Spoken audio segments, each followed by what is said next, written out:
Hmm.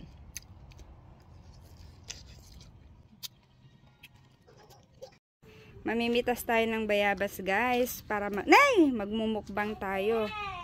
Ano na siya, over na yung iba, nahuhulog na lang basta. Mas gusto ko kasi ganito guys, yung hindi masyadong malambot. Pero malambot na yan, hindi guys sa Pinas. Ano bang ayan. Ayun, dami guys. Ayan guys, ang dami.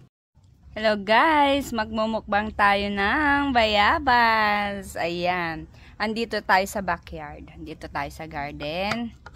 Ayan, nandito tayo sa ilalim ng puno ng orange. So, magmumukbang tayo. Hindi orange ang ating imumukbang, kundi guava. Bayabas, ayan. Yung parang native na nakukuha sa bundok. Tapos, isasawsaw natin sa tahin. Ito yung salt, sugar, at saka chili powder na pinagsama-sama, guys. Ayan, ito yung sawsawan natin.